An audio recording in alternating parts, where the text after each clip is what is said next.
Central Africa, the untouched side. You think you've seen Africa, but Central Africa is something else entirely. Start with Democratic Republic of the Congo. This is raw nature, dense rainforest, active volcanoes, and landscapes that feel untouched by time. Then there's Republic of the Congo. Quieter, deeper, where the jungle stretches endlessly and wildlife exists far from crowds. Now, Gabon. One of Africa's best-kept secrets, where forests meet the ocean and animals walk along empty beaches. Move to Cameroon.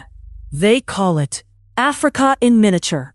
Mountains, rainforest, and savannah all in one country. And finally, Central African Republic. Remote, rarely visited, and deeply authentic, where travel feels less like tourism and more like discovery. So here's the truth. Central Africa isn't polished. It's not easy. But that's exactly what makes it unforgettable.